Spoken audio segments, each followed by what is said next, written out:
Hi, today we're going to start making a database in NetBeans. Now, there are two files that we are going to need before we do anything in NetBeans, just to make sure that when we get to the building it in NetBeans part, we are not going to have any problems.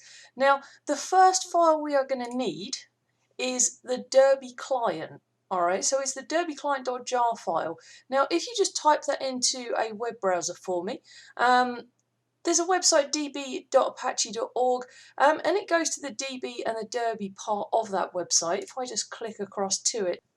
So I'm going to be using NetBeans 8.2 to be making my database. So I'm going to go for the Java 8 and higher folder, and I'm going to go for this particular version just then.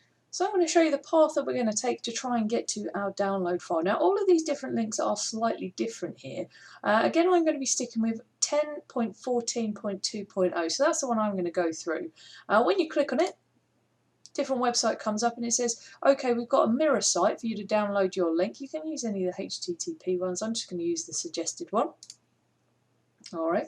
Now this is a bit of a hassle because you have to find in the subfolder list the DB one. All right. So we're finding the one that's just called DB. Click in.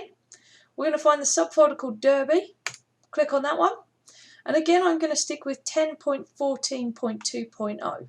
All right. In here, we're going to click on the link, and then we're going to click on the one. I'm going to click on the one that says bin.zip at the end. Okay. And I'm going to click save. While that is downloading, I'm just going to take us back to this main page. And again, all of these links are they're slightly different. You might find a different page that comes up, but essentially you're following the same sort of path. So you're going into it, finding the link, going to the DB subfolder, and then finding the Derby subfolder in that. Okay, so this is what it looks like once you've downloaded it.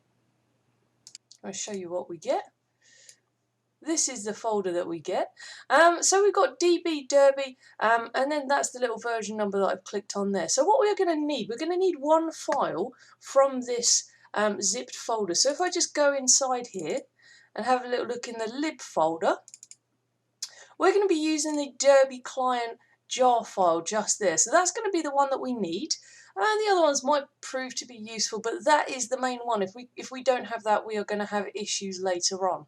All right. Now the second folder that we are going to need is, this one's a bit of a strange one. So what I'm going to need you to do for me is go to your PC. Now I'm using this on Windows, so it's going to be different if it's on a Mac. I'm going to go to my program files in my C drive, because that's where my Java folder is. That's where my Java installation is. Now, inside this folder, there's a good reason that I'm using an old JDK here, and I've got a Java JRE here. So Java Runtime Environment, that's the part that runs your programs. This is the one that helps us when we are developing. Now, the reason I've got an old JDK is because I need that DB folder. If you don't have that DB folder, you are going to have a bad time with this project. It's in the later JDKs, they are not including this particular folder for you to develop this particular application in NetBeans. So you can't make databases in NetBeans very easily without this DB folder. So we're going to need that. Now I know for a fact, because I'm using it, that my one has got it. So Java JDK 1.8.0_11, that one has definitely got that Java DB folder, because it's right there. We can see it. I know it's got that particular thing in there. So if you type that into the internet for me, just click on the top one. It's going to take you to the Oracle website, and this website's a bit of a fun one. This is the archives of all the different JDKs, and there's tons of them. You can see my scroll bar is going to take ages to go down. I'm just going to find 111, and it will go straight down to it. So Java SE Development Kit 8U111. Lovely, that's the one I'm going to use. Scroll down, I'm going to use the Windows x64 one, so the 64-bit one is the one that I'm after.